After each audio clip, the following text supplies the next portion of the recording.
સ્વામિનારાયણ. શાસ્ત્રી સ્વામી ધર્મપ્રસાદ દાસજી college Una, SYBA semester 3, વિષય સમાજશાસ્ત્ર. ગુણ paper number 5, નગર સમાજશાસ્ત્ર.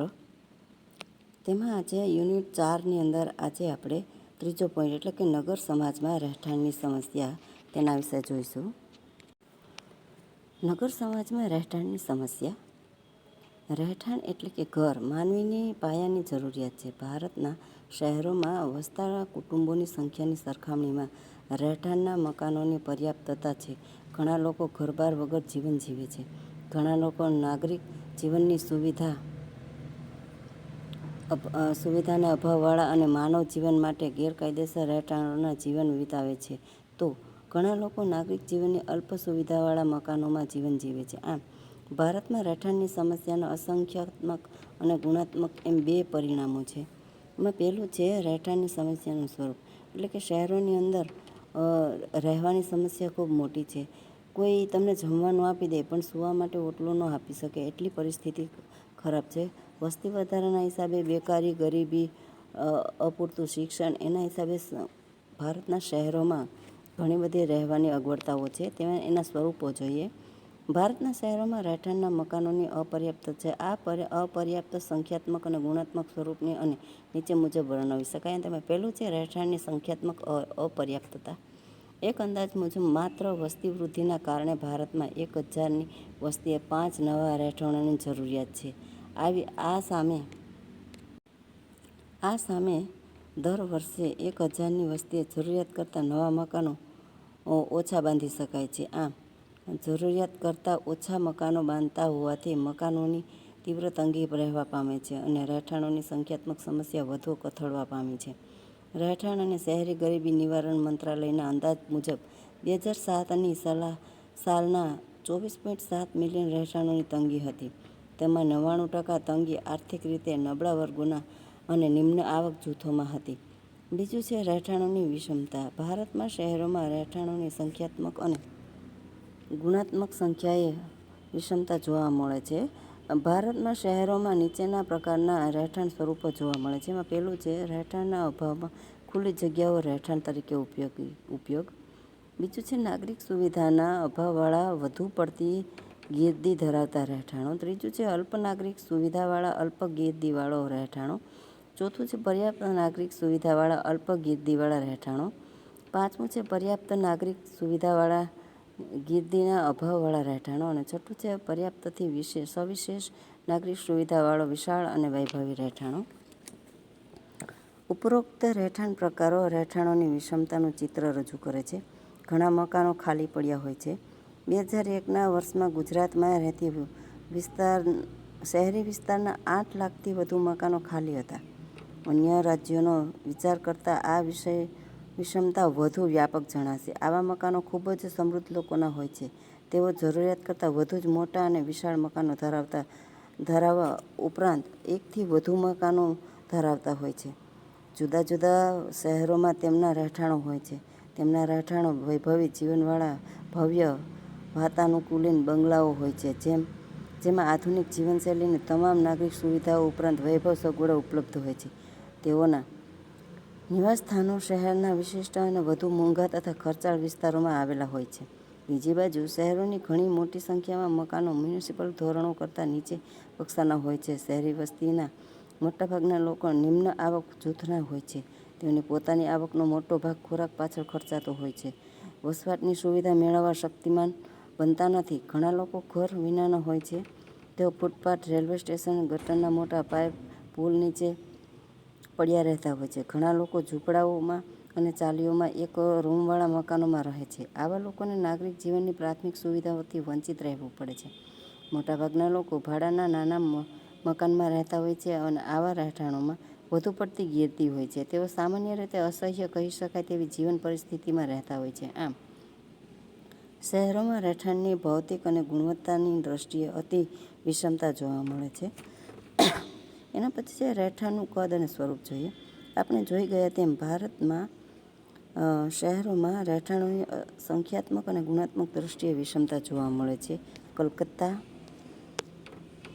મદ્રાસ, પૂના, અમદાવાદ, લખનઉ વગેરે ભારતના 11 શહેરોમાં રહેઠાણ સમસ્યા વિશે દેસાઈ દંપતી લખે છે તેમ આ 11 શહેરોમાં 10%થી 57% રહેઠાણો કાયમી દિવાલ વગરના કાચા કે રહેઠાણની દિવાલો અને છાપરાઓ, લાકડાના પાટિયા, વાંસ, વળી ગયેલા ટીનના પતરા, તાડ તથા અન્ય ઝાડ પાંદડા, ચટાઈઓ, પથ્થર અને માટીના બનેલા છે. રહેઠાણના સ્વરૂપ અને કદ જોઈ તો ખુલ્લી જગ્યાઓમાં આશરે ઝૂંપડપટ્ટી ચાલી એક રૂમવાળા નિવાસસ્થાનો અને વિવિધ પ્રકારના છે, જે રહેઠાણની સમસ્યાની ગંભીરતા પ્રગટ કરે છે. ભારતના શહેરોમાં ઘણા લોકો ભાડાના મકાનમાં રહે છે.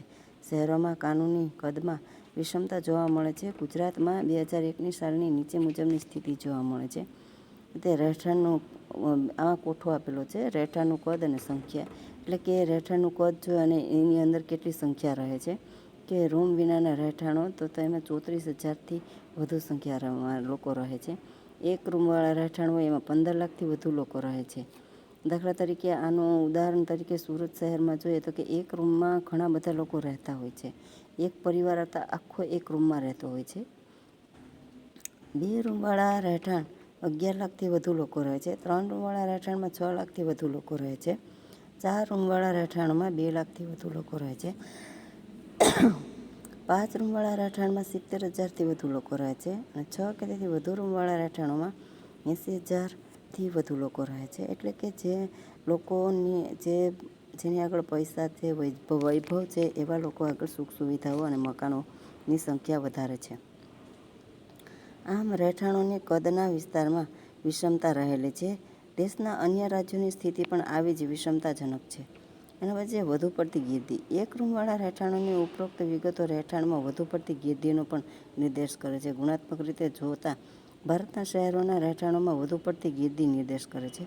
ગુણાત્મક રીતે જોતા ભારતના શહેરોમાં રહેઠાણોમાં વધુ પડતી ગીર્દી જોવા મળે છે. કુટુંબમાં કદની દ્રષ્ટિએ રહેઠાણો પણ નાના અને વધુ પડતી ગીચતાવાળા છે. ભારતના મોટા શહેરોમાં મોટા ભાગના કુટુંબો એક રૂમવાળા મકાનમાં રહે છે.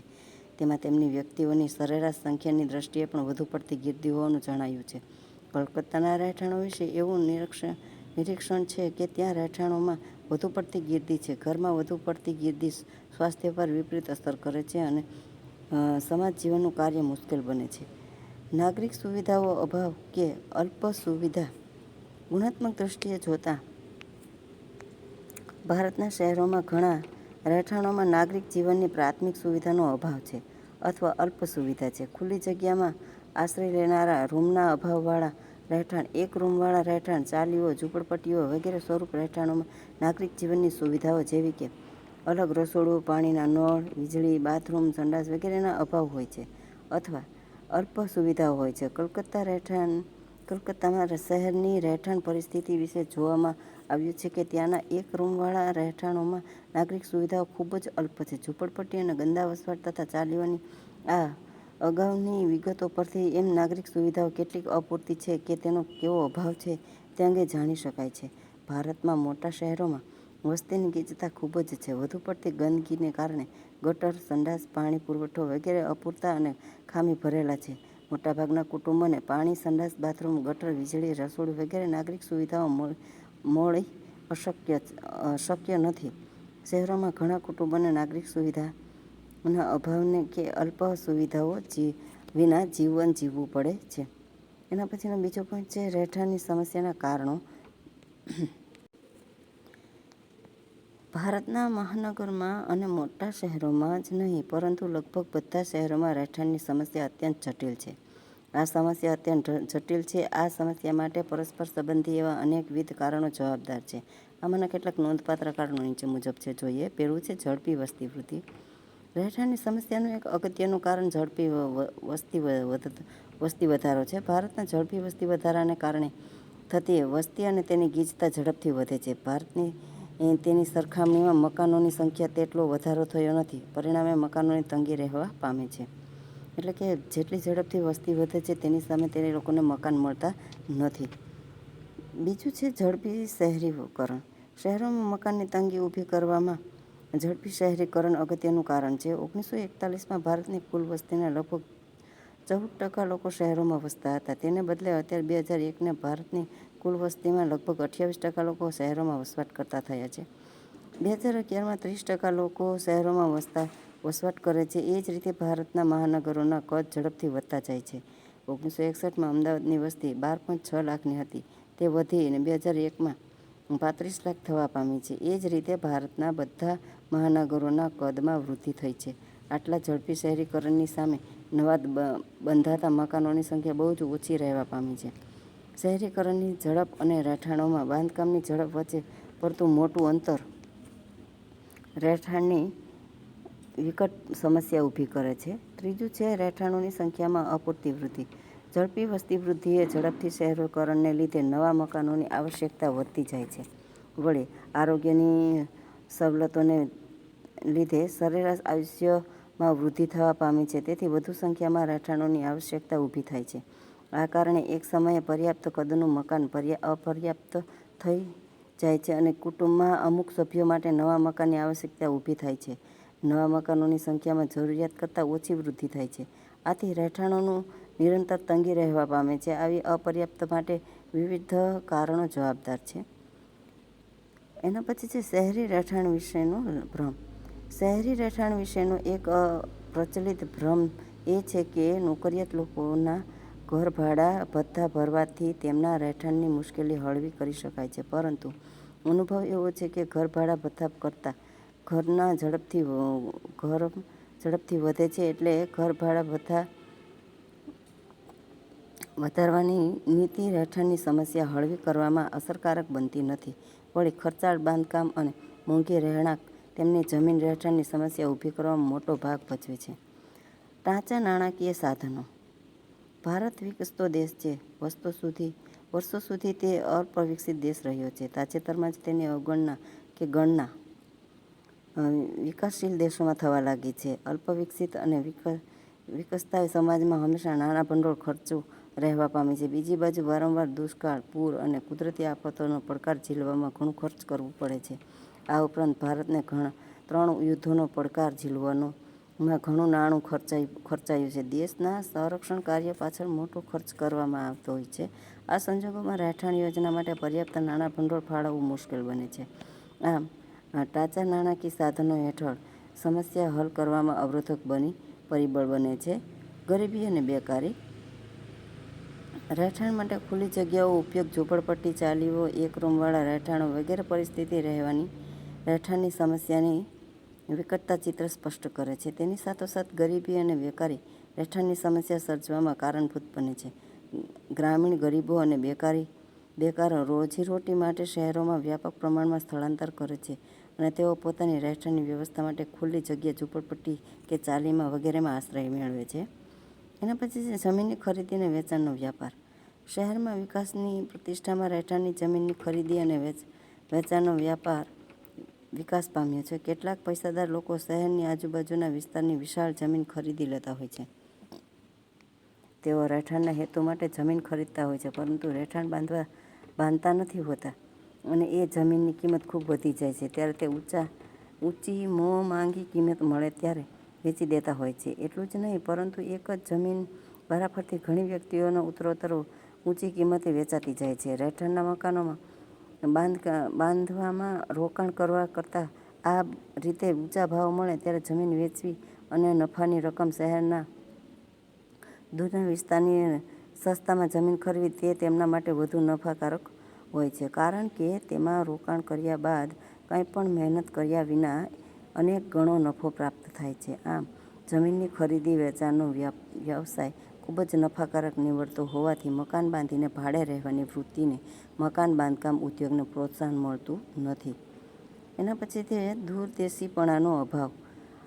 આશિષ બોઝ દિલ્હીની રહેઠાણની સમસ્યાના સંદર્ભમાં નોંધે છે તેમ રહેઠાણનું ધોરણ હજુ સમસ્યાવાદી ઢબનું છે. મ્યુનિસિપાલિટીના કાયદા કાળગ્રસ્ત સ્વરૂપના છે અને રહેઠાણની નીતિ ઉચ્ચ આવક જૂથોને ફાયદો કરનારી છે. ભારતના મોટાભાગના શહેરોમાં બિન આયોજન સ્વરૂપે વિકસતા રહ્યા છે. રહેઠાણના મકાનોની જરૂરિયાત પૂરી પાડ્યા વિના શહેરને સુંદર બનાવવા પાછળ થતા મોટા ખર્ચા દૂરદેશીપણાનો અભાવ સૂચવે છે. સારીનેન નોંધે છે તેમ આપણા પૂર્વજોના દૂરદેશીપણાના અભાવમાં શહેરોનો વિકાસ બિન આયોજન સ્વરૂપ અને ભૂલ ભરેલી રીતે થયો છે. આમ રહેઠાણની સમસ્યા પાછળ દૂરદેશીપણાનો અભાવ પણ આ અગત્યનું કારણ છે. એના પછી છે ઊંચી કિંમત અને ઊંચા મકાન ભાડા. શહેરોમાં જમીન અને મકાનની કિંમત ખૂબ જ ઊંચી હોય છે, તેમજ મકાન ભાડા પણ ખૂબ જ ઊંચા હોય છે. રહેઠાણની સમસ્યા ઊભી કરવામાં આ પરિબળનો અગત્યનો ભાગ ભજવે છે. શહેરોમાં રહેઠાણ માટેની જમીન એટલી મોંઘી હોય છે કે તેની કિંમત એટલી ઝડપથી વધે છે કે મધ્યમ અને નિમ્ન વર્ગના લોકો માટે રહેઠાણ માટેની જમીન ખરીદવી કે મકાન ખરીદવાનું આયોજન કરવું કેટલું મુશ્કેલભર્યું બની રહે છે. શહેરમાં રહેઠાણના મકાનોના ભાડા ખૂબ જ ઊંચા હોય છે. આથી મધ્યમ વર્ગના લોકોને પોતાના દરજ્જાને અનુરૂપ પસંદગીના વિસ્તારમાં મકાન ભાડે મેળવવું મુશ્કેલ લાગે છે. આથી પોતાના દરજ્જાની નિમ્ન સ્તરના ઘરમાં વસવાટ કરવો ફરજિયાત બની જાય છે. નિમ્ન વર્ગના લોકોને પણ રહેઠાણ સ્થળ મેળવવા એથીય વધુ હાલાકી ભોગવવી પડે છે. મધ્યમ વર્ગના અને નિમ્ન વર્ગના લોકોને રહેઠાણ મેળવવા માટે પોતાની આવકની 30થી 40% જેટલી રકમ ભાડામાં ખર્ચ કરવી પોસાતી નથી. પરિણામે અસુવિધાજનક પરિણામ રહેઠાણના નિવાસ પર તેમના માટે ફરજિયાત બની જાય છે. આવા રહેઠાણોમાં એવા ઐતિહાસિક સકડાશ અનુભવે છે, તેમજ ભૌતિક સુવિધાઓ મળતી નથી, તેમજ નાગરિક જીવનની સુવિધાઓ લગભગ અગવડતા વેઠીને લે છે. ભાડાપટ્ટા યોજવામાં હાઉસિંગ બોર્ડના મકાનોમાં આવકના 50થી 70% જેટલો હપ્તો હોય છે, જે ગરીબ અને મધ્યમ વર્ગનો ભાગ્યે જ પોસાય છે. મકાન માલિક દ્વારા બાંધાતા નવા મકાનો ગરીબ લોકોને પોસાય તેમ નથી. મકાન માલિકો અને મકાન વેચનારાઓનું ધ્યાન મધ્યમ વર્ગ અને અમીર વર્ગ ઉપર જ કેન્દ્રિત થતાં ઓનરશિપ ફ્લેટ પદ્ધતિ વિકાસ પામી છે. પરંતુ આવા ફ્લેટ બાંધનારાઓ એક દલાલો એટલી મોટી રકમ માંગતા હોય છે કે જે મધ્યમ અને નોકરિયાત વર્ગને પોસાય તેમ હોતું નથી. એના પછી ત્રીજો પોઈન્ટ છે રહેઠાણ સમસ્યાની અસરો અને પરિણામો. તે આવતા વિડીયોમાં જોઈશું. જય સ્વામિનારાયણ.